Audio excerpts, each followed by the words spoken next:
사실 오늘 본문을 읽으면서 이거 끝나고 난 다음에 아멘 해야 되나 말아야 되나 제가 조금 생각을 했습니다. 그러나 하나님의 심판까지도 하나님의 뜻 가운데서 이루어지는 것이고 하나님의 섭리 가운데서 이루어지는 것이기 때문에 아멘으로 바로 아무 문제가 없겠습니다. 저희들은 지금 요한계시록을 매주 접하고 있습니다. 요한계시록은 어렵습니다. 많은 상징들이 들어가 있기 때문에 특히 어렵습니다. 이러한 상징들 가운데에 지금 우리가 들어와 있는 곳은 계시록 안에 세 번의 심판이 등장하고 있는데 첫 번째 심판을 인심판이라 그렇게 합니다. sealed 심판이라 그렇게 말하고 있습니다. 두 번째 심판은 나팔 심판입니다. 그리고 세 번째 심판인 대접 심판입니다. 이름이 그렇다 이 말입니다. 심판의 이름이. 그리고 각 심판마다 7개의 서로 다른 심판의 분야가 있어서 1, 2, 3, 4 이런 식으로 나가는 것을 우리가 볼 수 있습니다. 그래서 7인 심판, 그 다음에 7 나팔 심판, 그리고 7 대접 심판, 이렇게 세 가지의 심판이 있고, 심판이 가면 갈수록 인심판이 지나가고 나팔 심판이 가고 나팔 심판이 대접 심판으로 넘어가면 넘어갈수록 그 심판의 강도는 훨씬 더 강해진다는 것을 우리가 보게 됩니다.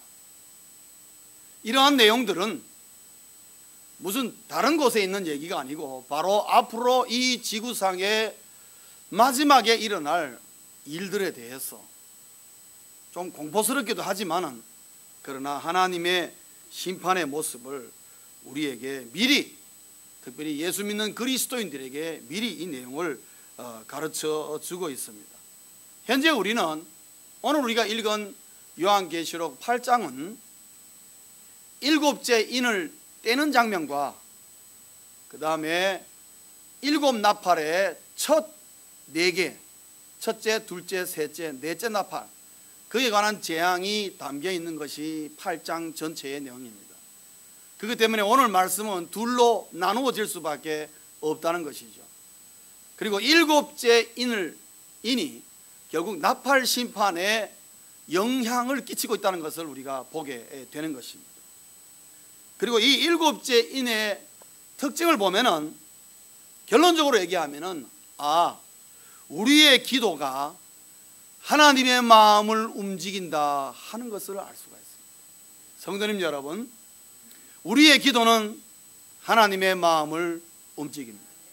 성경에 보면은 하나님께서 계획하셨다가도 간절한 기도를 들으시고 철회하시거나 또한 계획을 변경하시는 것을 우리가 볼 수 있습니다.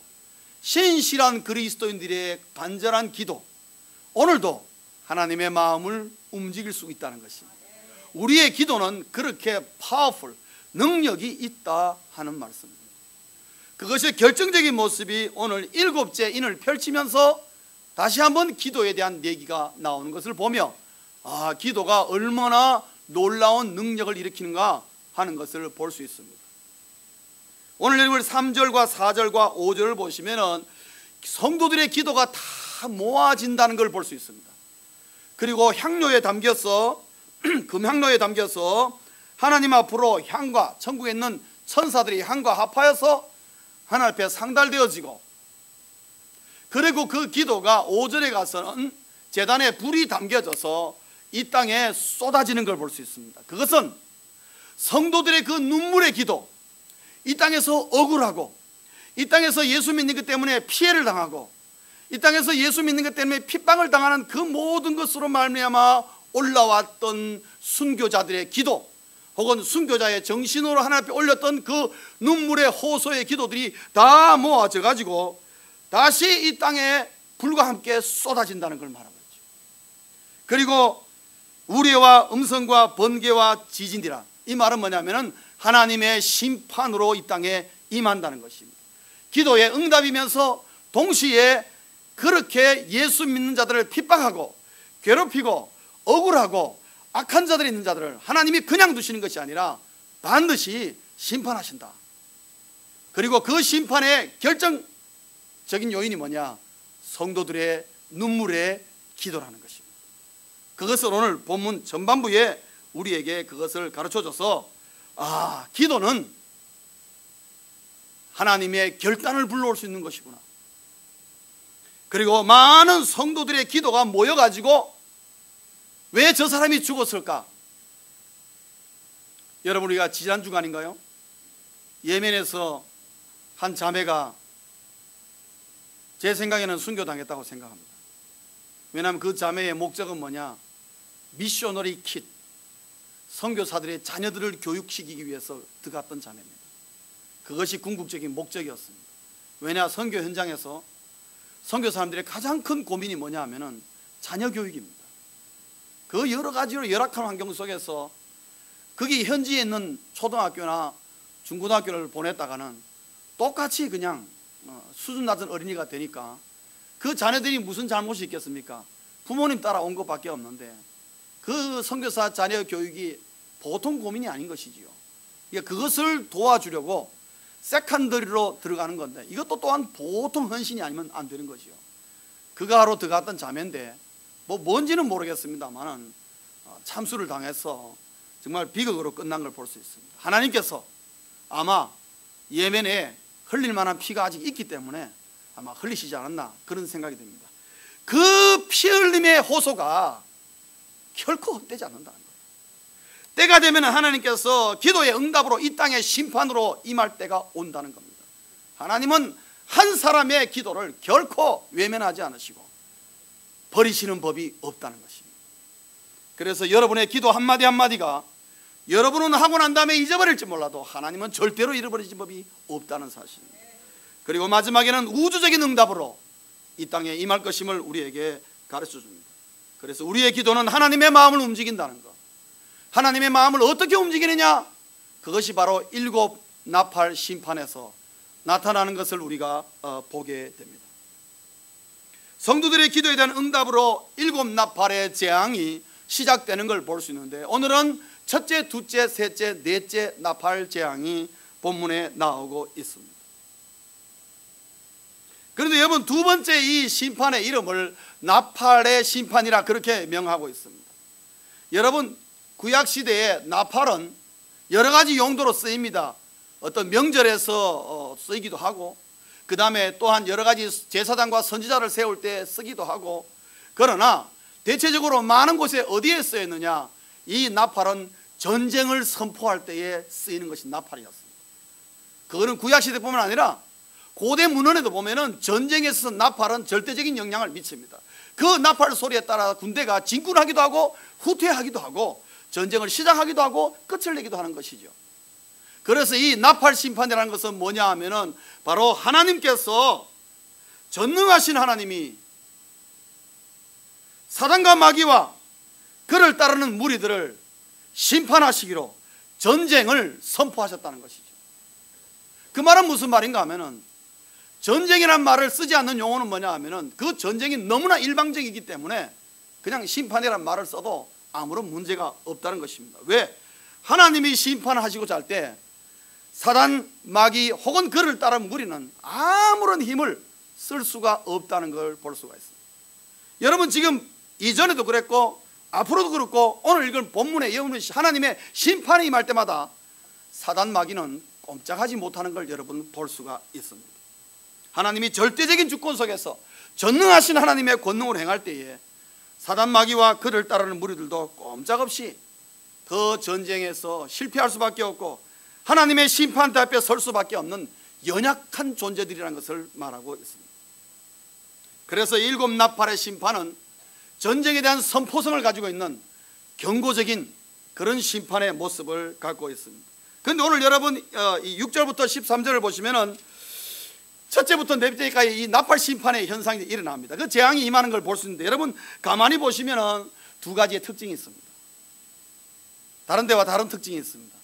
첫째 특징은 뭐냐 하면은 심판이 첫째, 둘째, 셋째 임할 때 보면은 불로서 심판하는 걸 볼 수 있습니다. 여러분, 불로서 심판한다. 여러분 성경을 보면서 기억나는 곳이 있습니까? 하나님께서 불로서 심판한 적이 한 번 있습니다.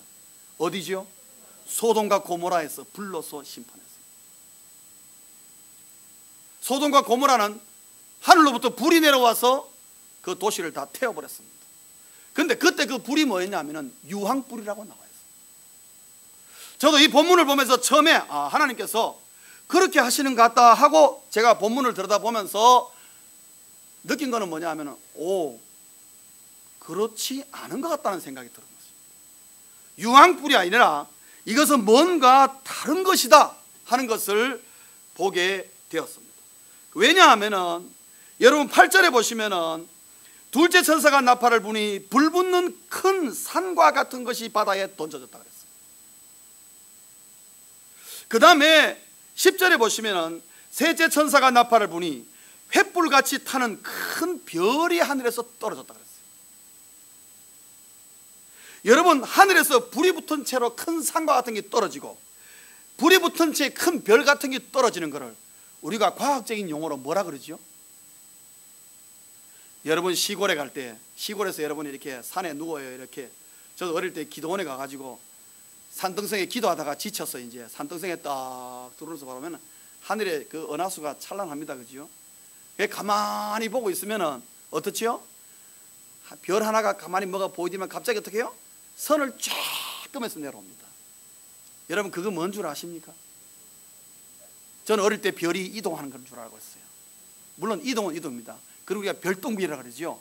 야, 별똥별 떨어졌다. 어디 떨어졌나?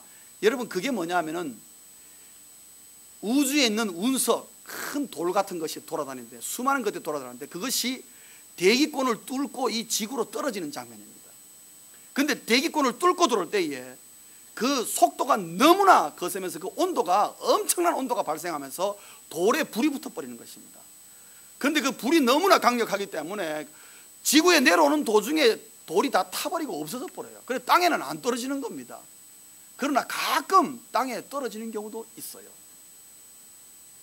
그러나 그런 운석과 행성의 모습을 연상시키는 장면이 오늘 8절과 10절에 나오는 장면. 그리고 7절도 역시 마찬가지예요. 우박과 불이 나와서 땅에 쏟아지며, 역시 이것도 둘째와 셋째의 재앙과 서로 연관지어 볼 때에 아하, 이 불은 소돔과 고모라에 있던 단순한 유황불이 아니라 하나님께서 이 나팔 심판 가운데에 운석과 행성을 이 지구에 떨어뜨림으로 말미암아 대충돌의 현상이 일어나는 거 아니겠나. 제 생각입니다. 그러나 말씀을 보면서 이거는 근거 없는 말이 아니다. 성경에 충분히 암시해 주는 말씀을 갖고 있습니다. 여러분 지금 우리 자연과학을 공부하시는 분, 벌써 제가 신학교 있을 때부터 저희 칼리지에 있는 지질학, 이 우주학을 공부하시는 크리스천 칼리지만은 우주학을 공부하는 과가 있었습니다. 거기에 교수님이 이런 말을 했습니다. 지금까지는 하나님의 질서인 이 대기권의 힘으로 말미암아 많은 운석과 행성들이 그거를 대기권 때문에 피해갔다는 거죠. 이게 이상하게 빠져나가고 그러니까 대기권을 뚫고 들어오질 못했다는 거죠. 큰 것들은 피해갔다는 거죠. 그런데 문제는 뭐냐 하면은 우리가 화석적인 이 석유의 이거를 연료로 쓰므로 말미암아 발생되어지는 이 폴루션, 이 공해로 말미암아 지금 대기권이 점점 얇아지고 있다는 거죠. 그래서 이제 오존층은 거의 다 파멸되었습니다. 그래서 이제는 여러분 기후를 보고할 때에 이 피부에 관한 피부 지수를 지금은 일기예보할 때 얘기를 해주고 있습니다. 여러분 그렇죠? 이번에 피부 지수가 8입니다. 그래 피부 지수가 10이면은요 밖에 나가시면 안 돼요. 왜냐하면 지금 태양이 그 빛이 우리에게 몸에 이로운 것만 반사되는 것이 아니고 몸에 해로운 것도 반사되는데 이 오존층이 감사하게 우리 몸에 해로운 것들을 그동안 다 막아줬어요. 그런데 이 오존층이 파괴되면서 이제는 바로 통과하는 것입니다. 그래서 여러분 피크닉 나갈 때 어떻게 하고 나가죠 요즘은? 그냥 나가면 안 됩니다. 하여튼 뭐 열심히 바르고, 그게 뭡니까? 차양제입니다. 여러분. 그래서 태양의 그 적외선 같은 거를 피할 수 있도록, 그래서 그런 것들이 피부에 와닿지 않도록. 왜냐? 그것이 피부에 와닿으면 피부암이 발생할 수 있는 치명적인 원인이 되기 때문에 그래서 열심히 바르는 것입니다. 저 어릴 때 그런 거 없었습니다. 그냥 뭐 땡볕에 나가더라도 그냥 살감만 새카매질 뿐이지, 그것도 겨울 되면 하얘지고, 그래서 하얗고 검은 것이 반복되었을 뿐이지 아무런 피부에 문제가 없었습니다. 그러나 지금은 그렇지 않습니다. 대기권이 심각하게 파괴되고 있어서 이제는 만약에 운석과 운행이 이런 행성들이 잘못된 경우에는 얼마든지 지금 지구에 충돌할 가능성도 있다 하는 말씀을 저는 강의 중에 들었습니다. 그래서 저는 그냥 그때는 귀담아 듣지 않고 흘려 들었습니다. 그런데 이 말씀을 보면서 갑자기 그 생각이 떠오르는 거예요. 야, 많은 과학자들은 그럴 일이 없다고 말하지만 그건 who knows, 모르는 것이죠. 만약에 여러분 오늘 성경이 말씀하는 대로 불과 같은 운석이나 큰 행성들이 떨어지면 어떻게 되겠습니까? 여러분, 운석이나 행성이 지름 1km짜리가 지구에 떨어지면 어떤 효과가 있느냐? 지진의 강도 8도 8.0의 파워가 있답니다. 1km짜리만 떨어져도, 1km짜리만 떨어져도 지진 8.0의 파워가 있다는 거죠. 여러분, 8.0이 얼마나 위력적인지 아시죠? 예. 거기서 1km에서 조금만 더 벗어나면은 그 다음에는 out of control, 어느 누구도 그거는 건드려, 누가 어떻게 될지 아무도 모른다는 것입니다. 오늘 여기 보면은 어디든지 어디를 떨어지도, 산에 떨어지면 산불 나고 난리가 나고, 바다에 떨어지면은 바다를 오염시켜서 많은 선박들이 파괴당하고, 강에 떨어지면은 강을 오염시켜서 물을 먹는 자가 잘못하면 죽고. 왜냐? 그 운석과 행성들이 안고 떨어질 때에 그 안에 내용이 뭐냐 하는 것입니다. 그것이 우리 인류의 사람 몸에 너무나 해로운 것일 경우에는 모든 강과 바다를 오염시킬 수가 있다는 거죠. 그래서 오늘 본문에 보면은 3분의 1이 절단나는 것을 여러분 볼 수가 있습니다. 어디든 떨어지면은 엄청난 죄가 되어서 이 지구상의 3분의 1이 이 재해를 받게 된다 하는 것을 말합니다. 뿐만 아니라 많은 사람들도 간접적으로 피해를 입는다는 것이요. 배가 전복되고 배가 뒤집어지면은 그 안에 있던 사람들은 사망할 수밖에 없는 것이죠. 그 다음에 여기 보면 11절에 보면 쓴 물이 되었다 그랬습니다. 그러면 그 쓴 물을 마시면 사람이 죽더라 그랬습니다. 죽을 수도 있는 그런 물들이 가능하다는 것이죠. 그래서 여러분 오늘 본문 12절에 보면은 네 번째 나팔을 천사가 부는데, 네 번째 나팔을 여러분 불 때 가만히 보면은 해 3분의 1과 달 3분의 1과 별들의 3분의 1이 타격을 받아. 뭐에 타격을 받는다는 거예요?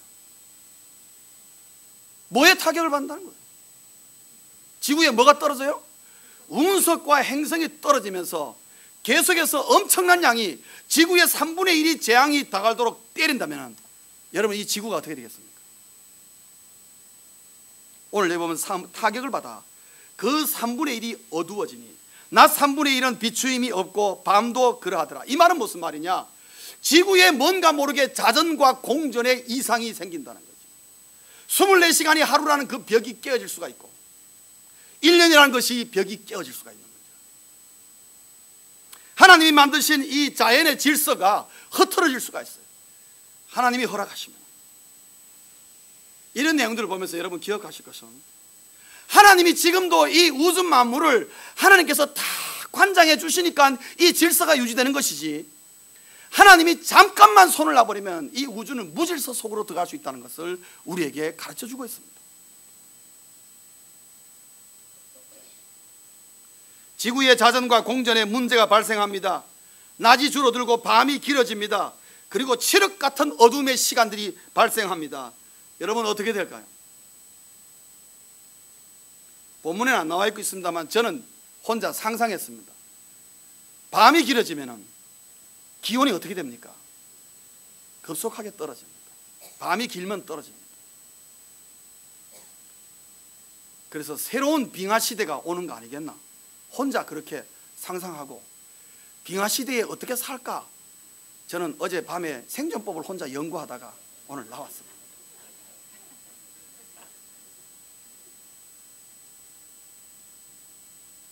여러분, 지금 남극과 북극에 얼음이 땡겨져 있습니다. 얼음이 땡기 때문에 이것이 지금 물이 엄청난 양이 지금 남극과 북극으로 몰려 있습니다. 성경을 보면 노아 홍수 때 하나님이 물을 거두기 위해서 남극과 북극을 차게 만들어서 하나님께서 땡겨 놓은 겁니다. 그런데 지금 공해로 말미암아 그게 풀립니까 안 풀립니까? 지금 풀려나오고 있습니다. 저는 과학전에서 얼마 전에 본 게 있습니다. 이게 온도가 상승하면서 풀리다가 어느 시점에 가면은 급속하게 다시 제2의 빙하 시대가 올 수가 있다, 그렇게 말하는 사람이 있는 걸 봤어요.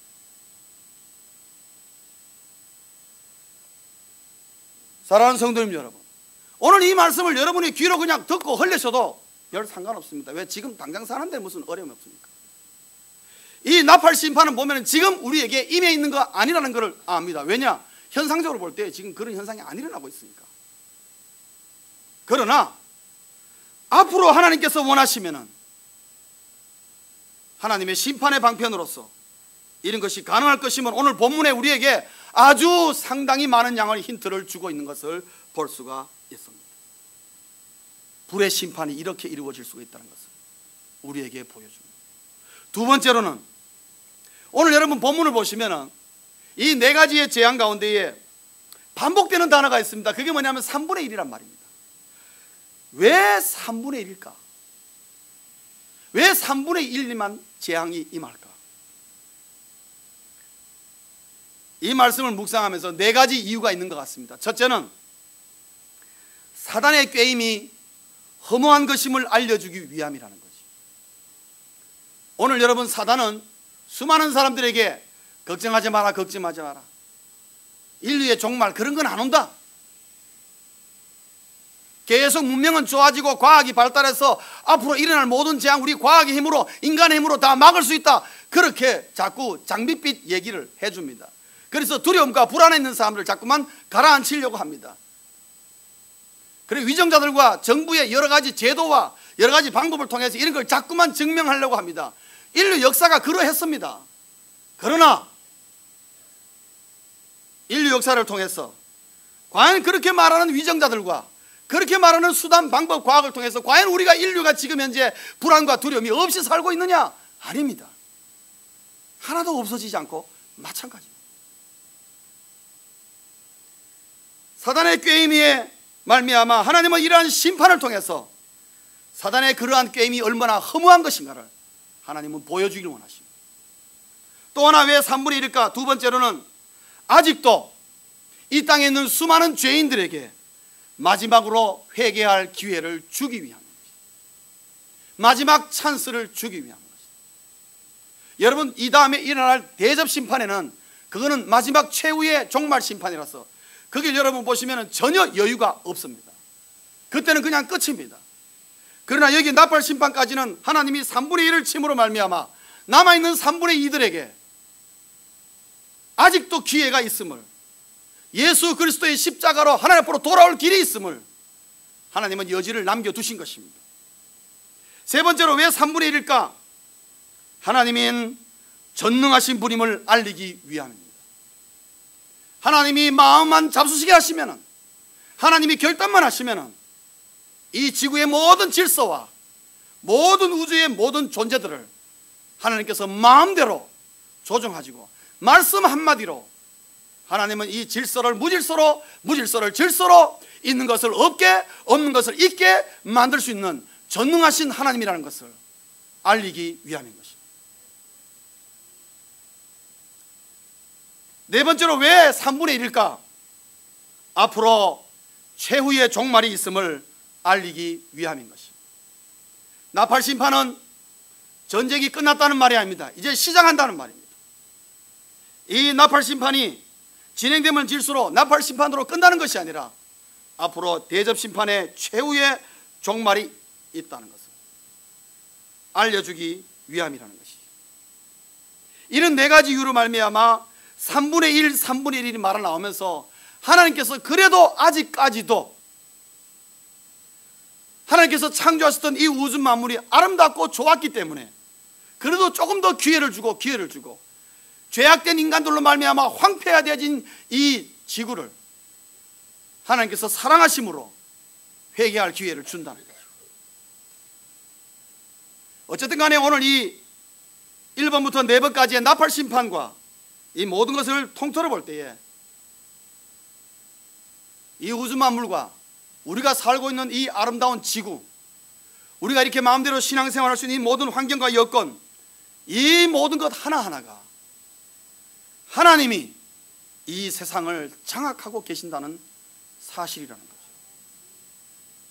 어떤 위정자가 장악하는 것이 아니고, 어떤 훌륭한 지도자가 장악해 있는 것이 아니고, 사단 마귀가 이 세상을 장악하는 것이 아니라 궁극적으로는 하나님께서 이 세상을 장악하시고 계시고, 이것을 확실하게 보여주고 다시 한번 기회를 주기 위해서 오늘 나팔 심판을 우리에게 먼저 보여주고 있습니다.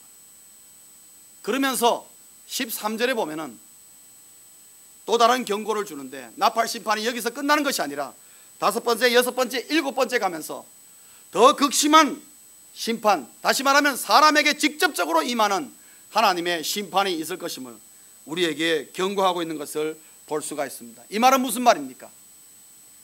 누구든지 이 땅에서 아직까지도 하나님이 이 우주의 주인이심을 인정하지 않는다면 지금이라도 인정하고 하나님께로 돌아오라는 것입니다.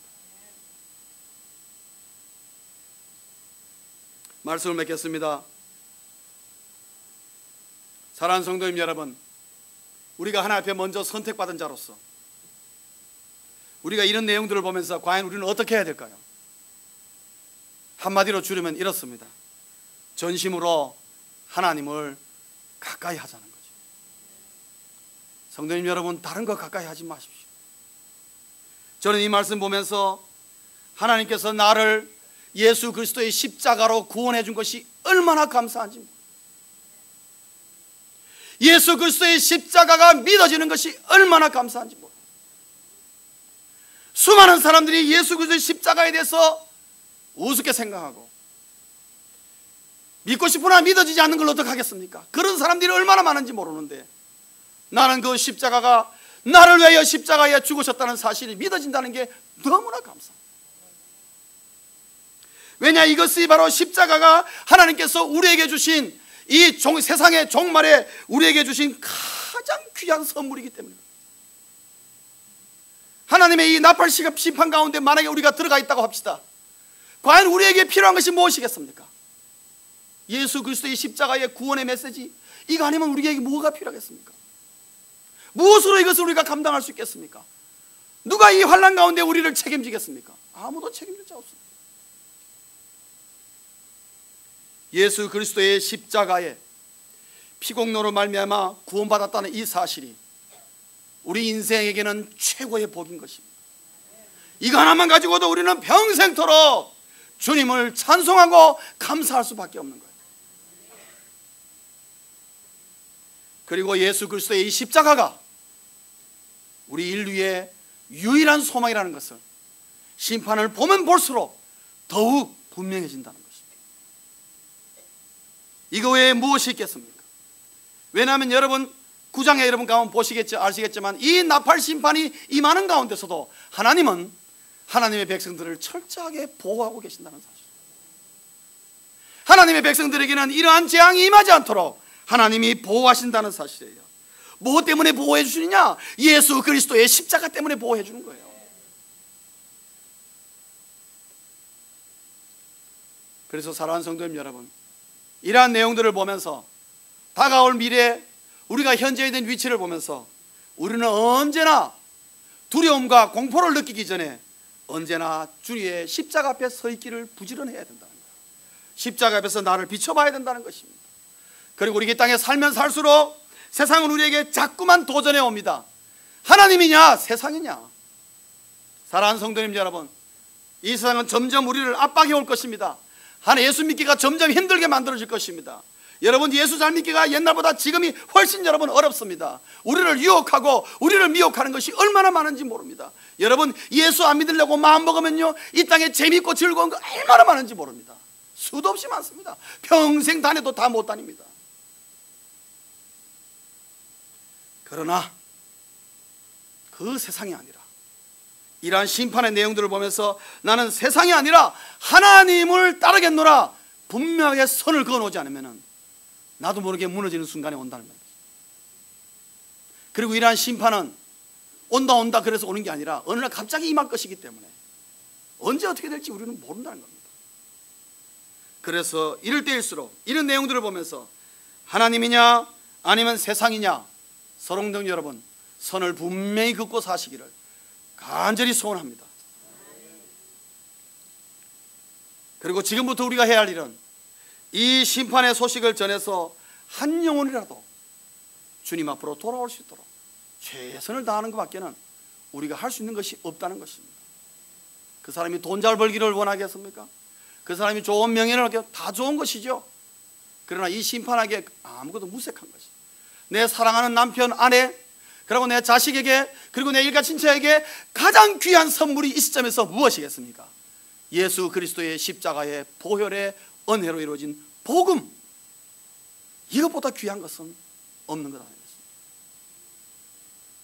이것이 전심으로 하나님을 가까이 하는 자의 모습이라는 것입니다. 사랑하는 성도님 여러분, 전심으로 하나님을 가까이 해요. 이 땅에 여러 가지 미혹과 유혹이 있지만 이러한 심판이 우리 앞에 현실적으로 펼쳐서 그때 아차 하지 마시고 지금 미리 우리가 예비하며 우리의 가족들과 우리의 일가 친척들과 내 친구들을 예수 그리스도의 십자가 앞으로 끌어모아서 이런 심판의 자리를 피하고 오히려 하나님의 영광의 나라를 바라보며 달려가는 우리 모두 될 수 있기를 주의